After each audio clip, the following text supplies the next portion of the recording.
Welcome back to another episode from David Staley's Lab. Before we begin, tell us, where in the world are you watching from today? We'd love to know. Now, get comfortable, take a deep breath, and let's dive into today's gripping story.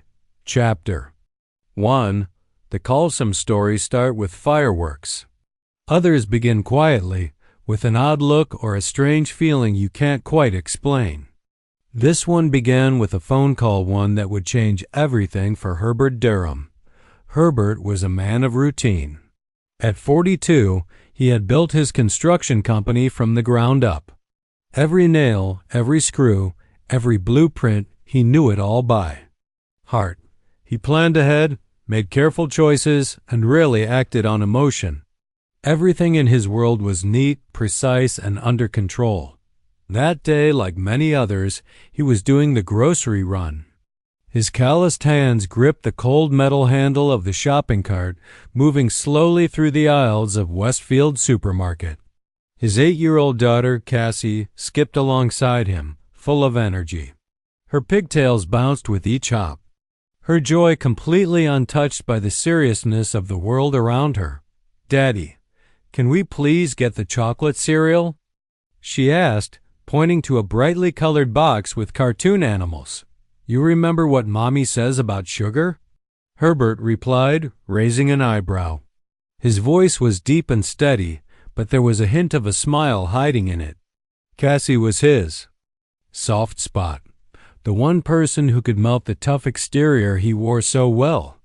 The supermarket was busier than usual for a Tuesday afternoon. Herbert noticed the small things he always did: the flickering fluorescent lights above them, the squeaky front wheel of the cart, the way the teenage cashier kept looking nervously toward the back of the store. Construction had taught Herbert to read his environment like a blueprint. Something about today felt off. Then his phone buzzed.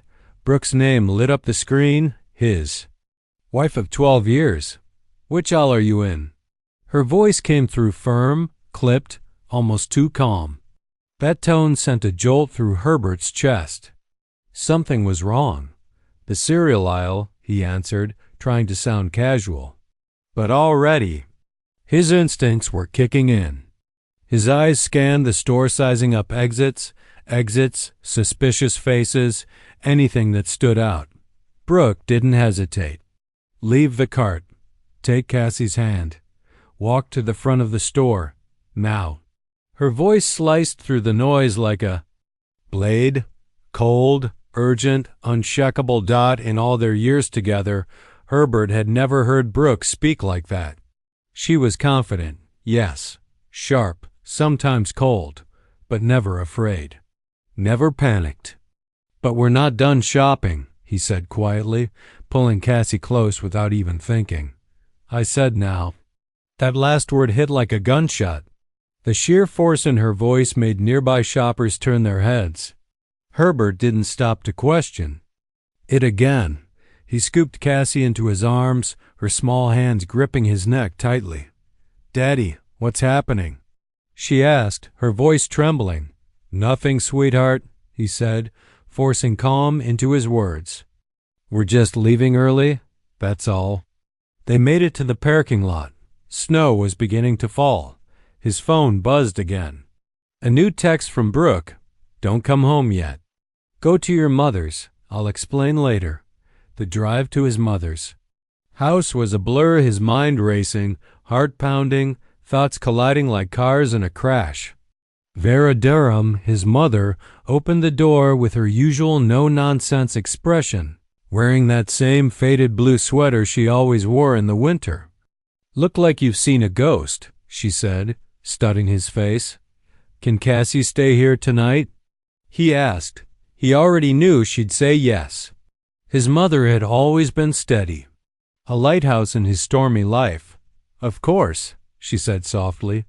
"But what's going on?" Herbert waited until Cassie was distracted by cartoons before pulling his mom into the kitchen. "Something happened at the store," he whispered. "Brooke called me, told me to leave. She wouldn't say why." Vera's weathered hands gripped the edge of the counter. "That girl's been acting strange. Lately. Secretive. I've noticed it every time she drops off Cassie." Before Herbert could respond, his phone buzzed again, this time a news alert. Headline made his blood run cold. Active shooter at Westfield supermarket.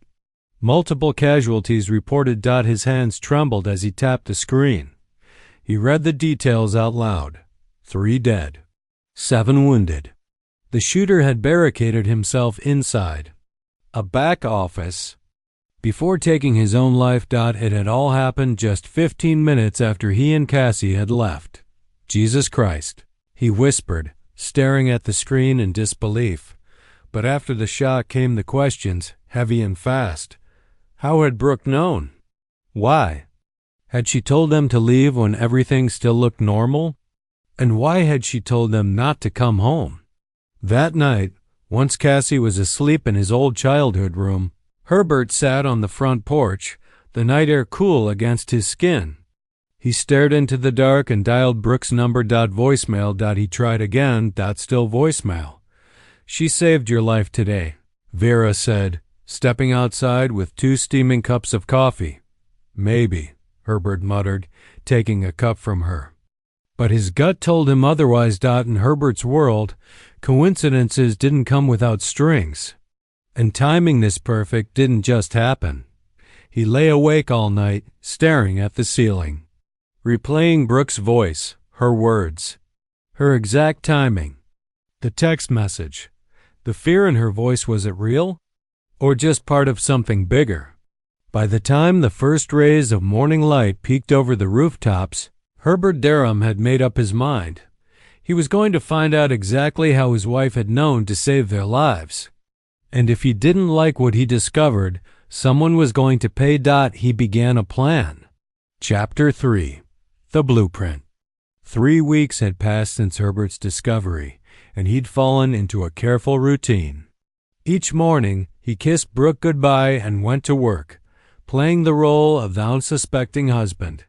Each evening, he returned home and asked about her. Day, nodding sympathetically as she spun lies about her yoga classes and book club meetings. Meanwhile, he gathered intelligence with the same methodical precision he brought to his construction projects. Jean English lived alone in a rented duplex on the outskirts of town.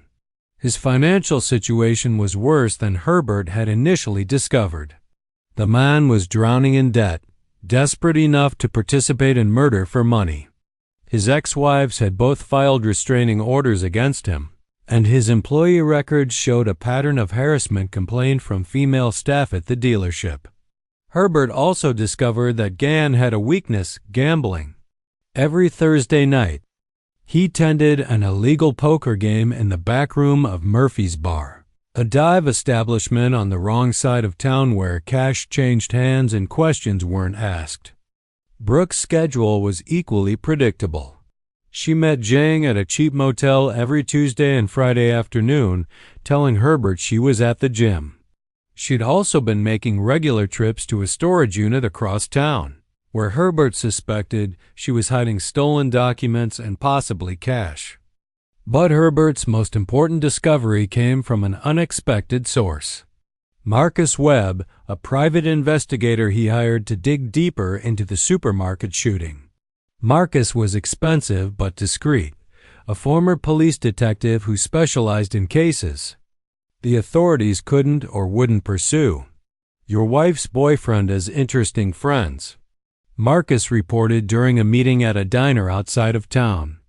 Jean English has been associating with Wilson Burgess, a career criminal who specializes in recruiting desperate people for dirty work. Herbert's jaw tightened.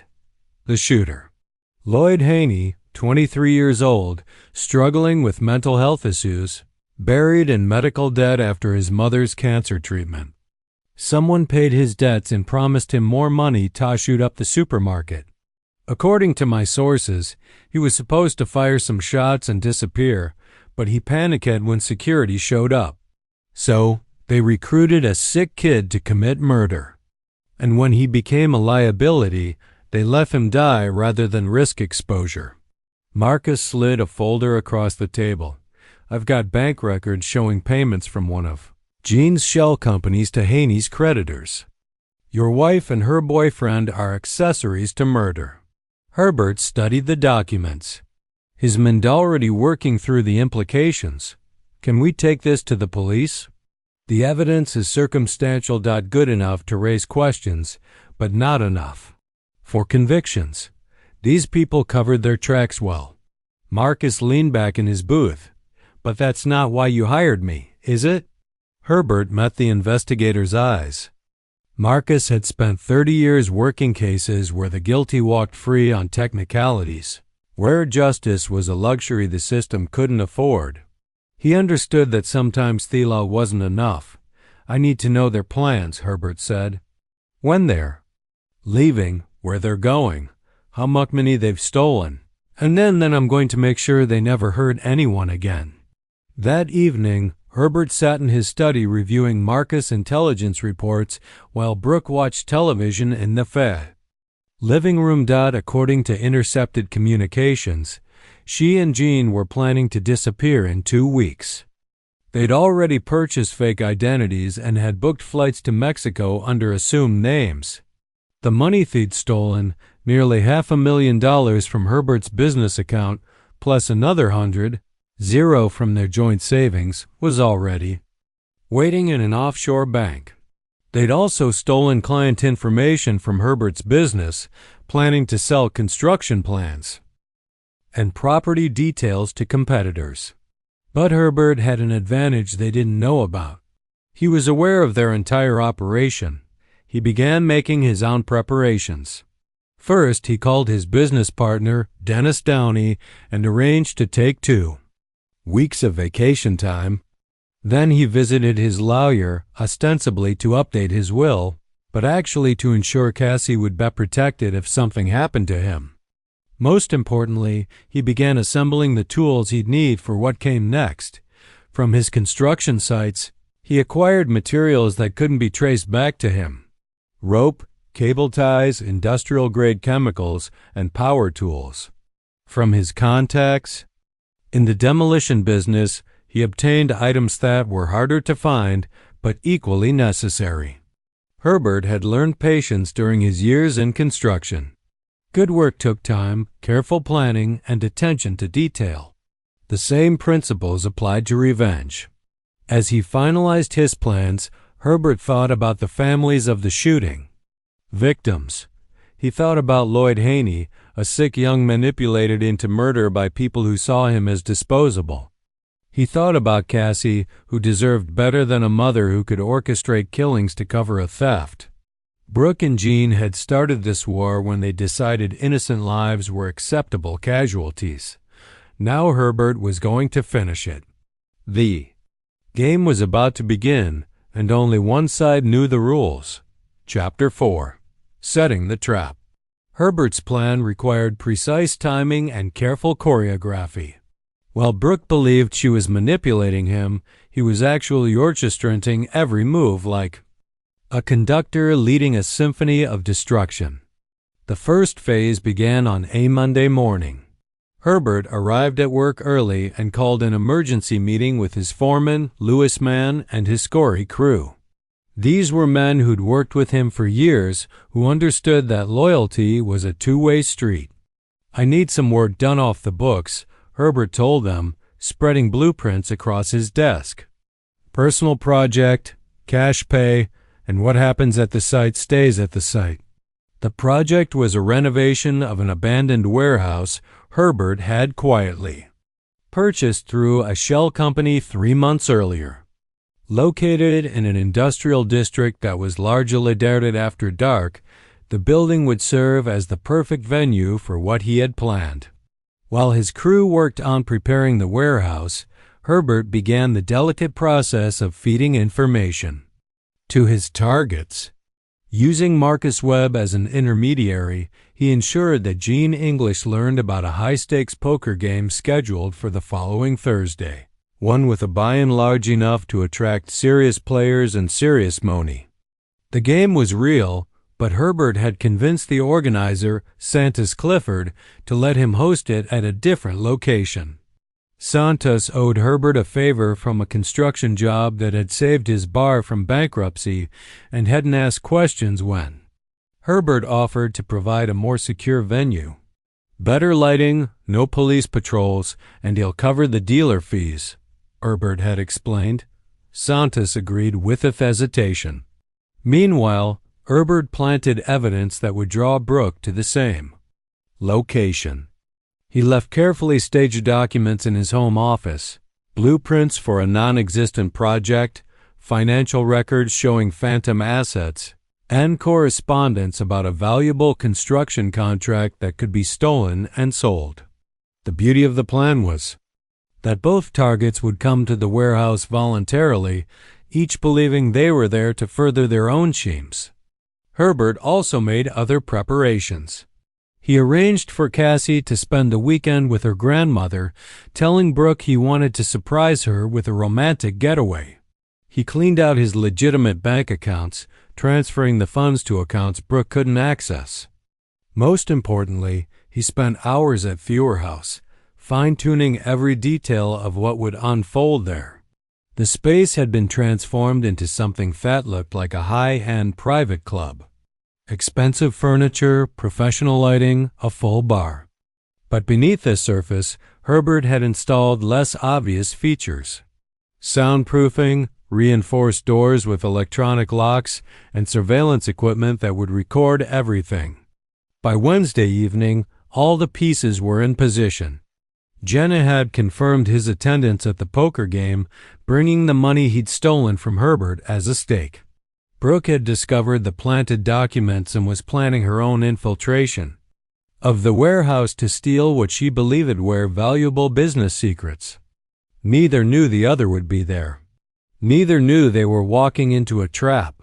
As Herbert lay in bed that night, listening to Brooke's steady breathing beside him, he felt a cold satisfaction settle over him. Tomorrow night would bring justice for Lloyd Haney, for the shooting victims, and for every life these two had destroyed in their pursuit of money.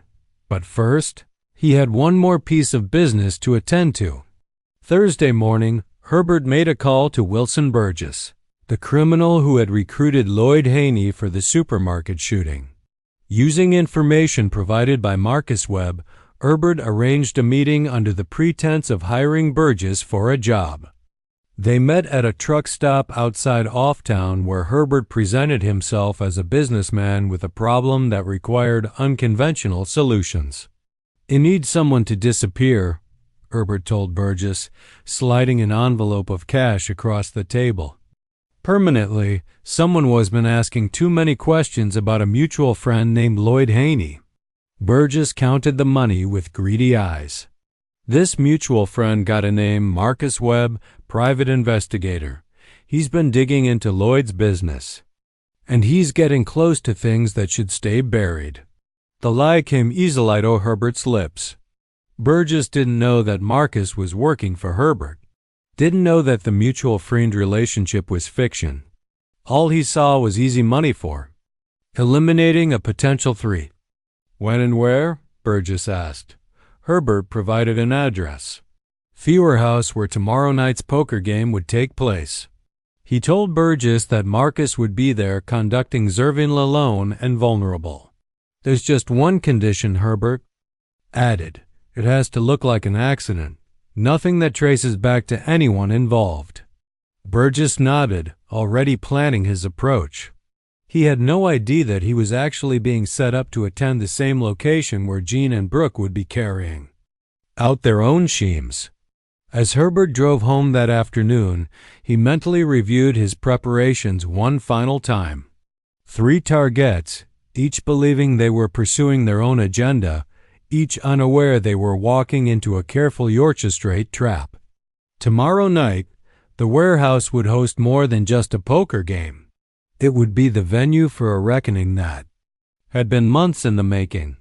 Herbert Durham had always been a builder, a creator of structures that would stand the test of time. But tomorrow night he would prove equally skilled at destruction. Chapter 5: Convergence. Thursday evening arrived with a light rain that seemed fitting for what Herbert had planned as darkness fell over the industrial district. 3 separate groups made their way toward the abandoned warehouse, each believing they were alone in there. Mission. Gene English arrived first, dressed in an expensive suit he couldn't afford and carrying a briefcase containing nearly $200,000 in stolen money. He parked his rented BMW behind the building and entered through the main entrance where Santa's Clifford security team directed him to the poker room. The game was already in progress when Gene took his seat. Herbert watched from the security office, observing through hidden cameras as his wife's lover tried to project confidence, while nursing a whiskey and studying his cards. Gene was a mediocre player whose arrogance exceeded his skill. Exactly the kind of mark that serious gamblers love to exploit. 20 minutes later, Brooke arrived. She parked 2 blocks away and approached the warehouse from the south, dressed in black and carrying a bag of tools for breaking and entering. She'd done her homework, having spent days studying the building's layout and identifying what she believed was the most vulnerable entry point. What she didn't know was that Herbert had been feeding her that information, carefully guiding her to the exact route he wanted her to take. Brooke slipped through a loading dock that Herbert had left convenient lion luck. Her goal was the office complex on the 2nd floor where she believed Herbert was storing valuable business documents. She moved through the darkened corridors with confidence, unaware that every step was being recorded. The 3rd arrival came at exactly 9 o'clock. Wilson Burgess entered through a side entrance, carrying a pistol and expecting to find Marcus Webb conducting surveillance. Instead, he found himself in a maze of corridors that seemed to lead nowhere. Growing increasingly frustrated as he searched for his target, Herbert watched all 3 from his command center, a converted office space that gave him complete oversight of the warehouse. Everything was proceeding exactly as planned. The convergence began when Brooke's presence triggered a motion sensor Herbert had installed in the office complex. The alert appeared on his monitor just as Gene was losing heavily at the poker table, his stolen money rapidly disappearing to more skilled players. Herbert activated the next phase of his plan with the press of a button. Electronic locks engaged. Throughout the building, ceiling exits. Emergency lighting kicked in, casting everything in an eerie red glow. And throughout the warehouse, hidden speakers began broadcasting a message Herbert had prepared. Ladies and gentlemen, you are now participants in an evening of accountability. The poker game stopped as players looked around in confusion. Gene's face went white as he recognized Herbert's voice. For those of you who don't know me, I'm Herbert Durham. My wife and her lover are both in this building tonight along with a man who helped them murder 3 innocent people. In the office complex, Brooke froze as she heard her husband's voice echoing through the corridors. Her mind raced, trying to understand how Herbert could have known about her plans. Wilson Burgess, meanwhile, had found his way to the main warehouse floor and was trying to force open a door that refused to budge. The reality of his situation was beginning to dawn on him. Gene English. Herbert's voice continued. You're currently losing money that you stole from me at a poker game in the East Wing. The briefcase beside your chair contains evidence of your theft, your affair, and your role in orchestrating a mass shooting. Zhang started to stand, but Santos, Clifford's security team, had already moved to surround him. These were men who understood that crossing Herbert Durham was bad for business. Brooke Durham, my beloved wife, you're attempting to steal documents from the 2nd floor office. Unfortunately, for you, those documents are forgeries and your every move has been recorded. Brooke's hand shook as she tried her phone, finding no signal. Herbert had installed jammers throughout the building. And Wilson Burgess, the man who recruited a sick young man to commit murder. You're currently trying to escape through the south corridor. The gun in your jacket won't help you. The doors are reinforced steel and few windows are bulletproof. The warehouse fell silent except for the hum of machinery and the distant sound of rain in the roof. Herbert let the silence stretch, allowing fear to take hold before continuing. You all came here tonight thinking you were in control, thinking you were pursuing your own agendas. But you've actually volunteered to participate in something much more important, Justice. Herbert's voice changed, becoming colder and more dangerous. 3 innocent people died because of your greed. A young man named Lloyd Haney was manipulated into committing murder and then abandoned to die. My daughter nearly became a victim of your schemes. And you did all of this for money. Through his cameras, Herbert could see the fear in their faces. Janu was surrounded by men who would follow Herbert's orders without question. Brooke was trapped in a corridor with no way out. Wilson Burgess was pacing like a caged animal, his desperation growing with each passing moment. So now we're going to play a different kind of game, Herbert announced. One where the stakes are considerably higher than money. The warehouse plunged into darkness as Herbert cut the emergency lighting. When the lights returned a moment later, everything had changed. Gene found himself handcuffed to his chair. The poker game abandoned as Santa's and his men revealed their true purpose. Brooke discovered that the corridor she'd been trapped in had filled with a thin mist. Not dangerous, but disorienting and frightening. Wilson Burgess was no longer alone. Herbert's construction crew had emerged from concealment, surrounding him with the quiet competence of men who'd built their lives with their hands. Let the games begin. Herbert's voice echoed through the warehouse, carrying a promise of retribution that made his target's blood run cold. Chapter 6. The Reckoning Begins. In the East Wing poker room, Gene English found himself facing a tribunal he never expected. Santos Clifford had cleared the other players from the room, leaving only Herbert's hand-picked jury. Men who'd known Herbert for years and understood the depth of his betrayal.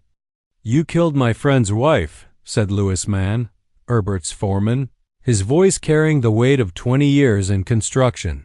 "Sarah Mitchell, she was buying groceries for her grandkids when your shooter started firing." Gene's face had gone ashen. "I didn't know anyone would actually die. It was supposed to be a distraction, just some shots fired to cause panic. But people did die," Santos added, his scar hands folded on the table. 3 people plus the kid you used as your weapon. That makes you responsible for 4 deaths. Meanwhile, in the second-floor office complex, Brooke found herself in a different kind of maze. The Miss Herbert had released wasn't harmful, but it carried a psychological weight that pressed down on her with each breath. As she moved through the corridors, she began to encounter displays Herbert had prepared, photographs of the shooting, victims, copies of her own text messages discussing the plan, and financial records showing every dollar she'd stolen. "You were planning to take Cassie with you to Mexico." Herbert's voice spoke through hidden speakers seeming to come from everywhere at once. "My daughter was going to become an accessory to murder because her mother valued money more than human life." Brooke's composure finally cracked. "Herbert, please. We can work this out. I'll get back the money. We can go to counseling." "Too late for that. Brooke, you cross a line that can't be uncrossed. When you decided innocent people were acceptable casualties."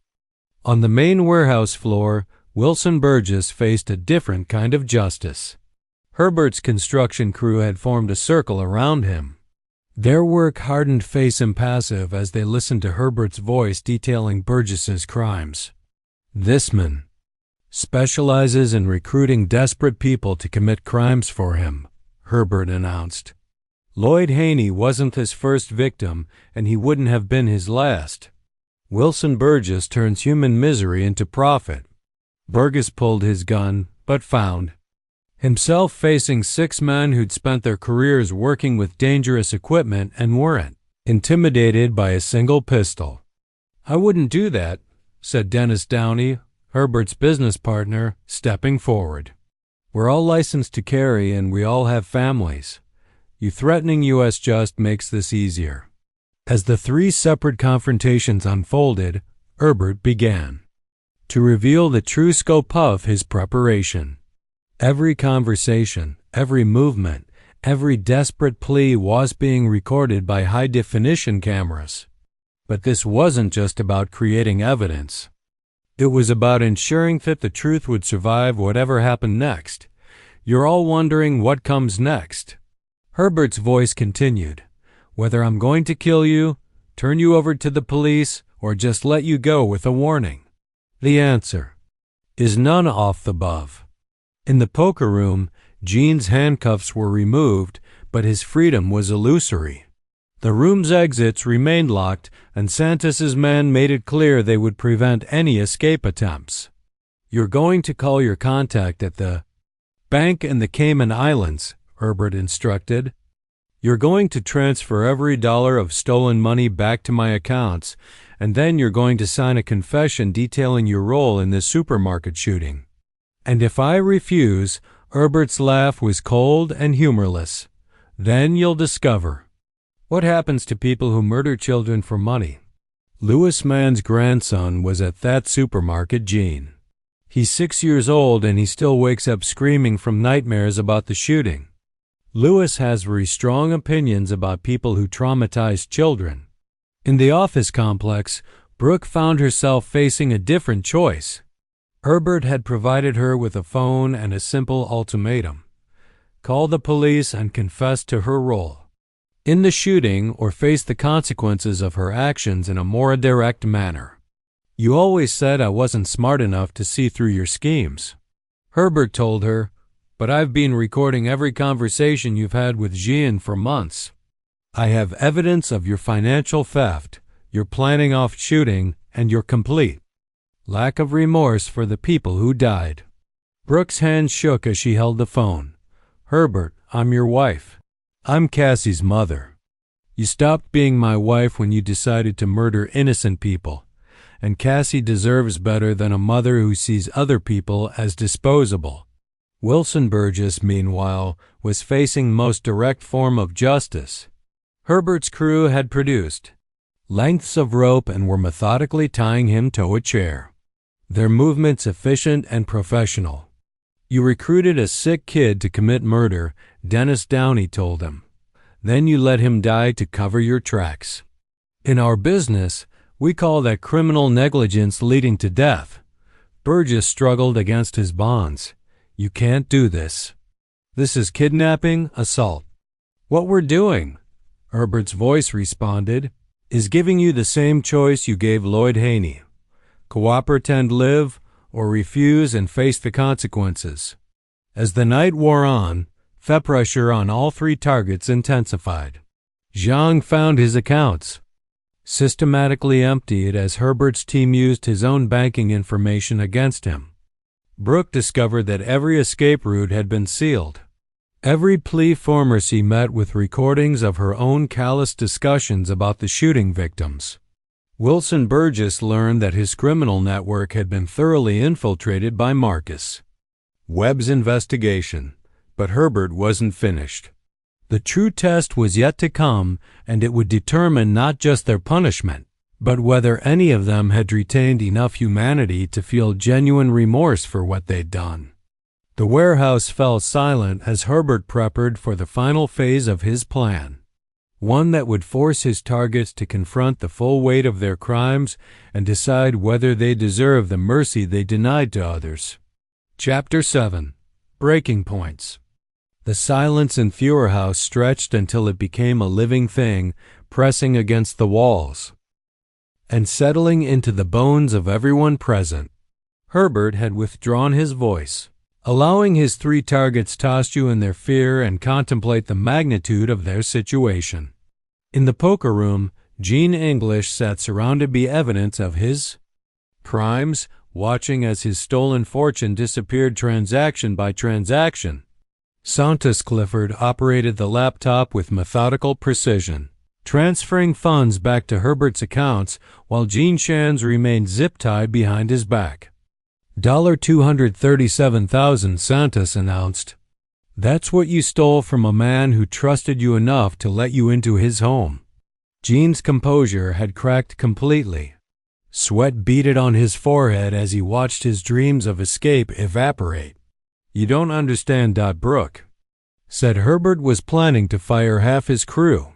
We were trying to protect people's jobs. Louis Mann's laugh was harsh and humorless. My job? The job I've had for 15 years. The job that feeds my family and put my kids through college. He leaned close to Gene's face. You killed my friend's wife to steal money for your escape fund.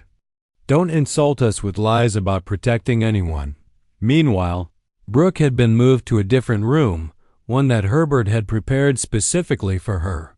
The walls were covered with photographs, crime scene images from the supermarket shooting, family photos of the victims, and pictures of Lloyd Haney before his descent into desperation. Look at them, Herbert's voice commanded through the speakers. Sarah Mitchell, 62 years old, grandmother of 4.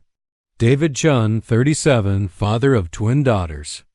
Rebecca Torres, 29, pregnant with her first child. Brooke closed her eyes, but Herbert's voice continued relentlessly.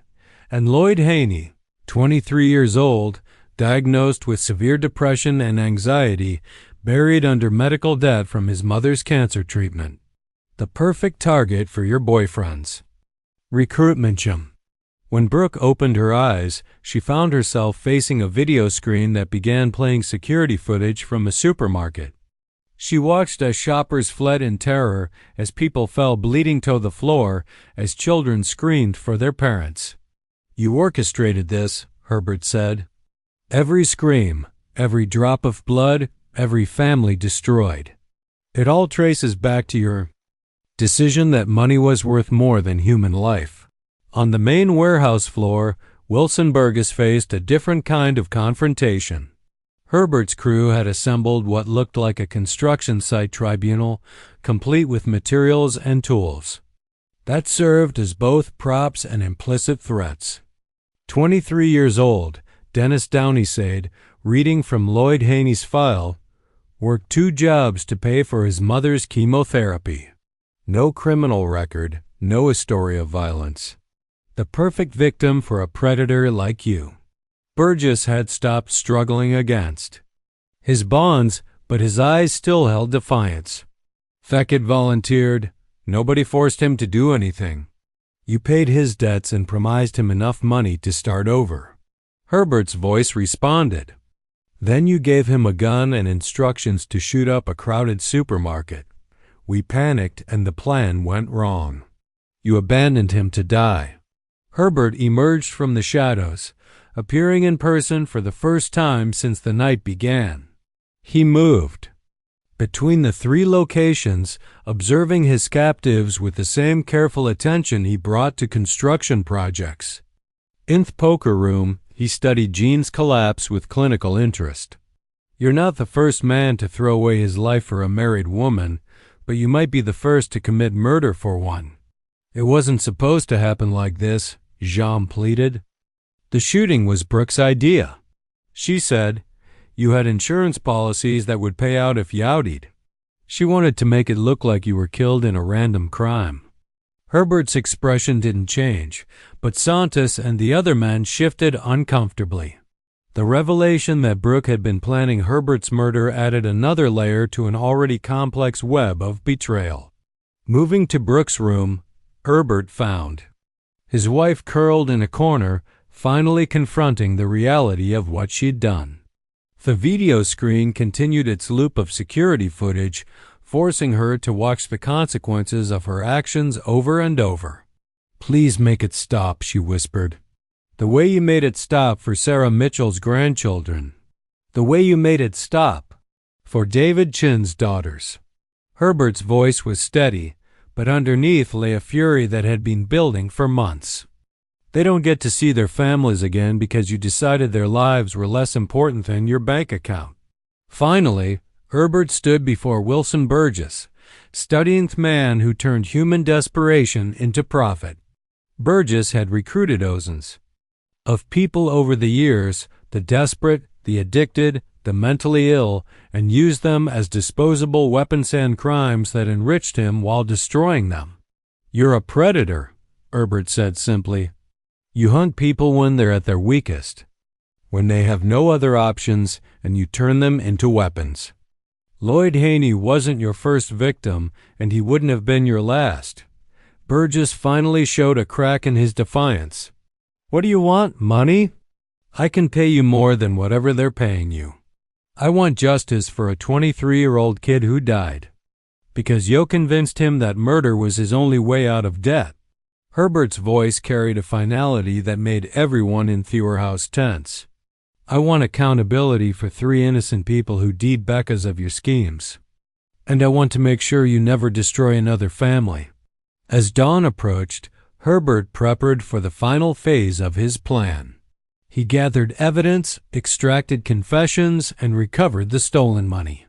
But justice required more than just restitution.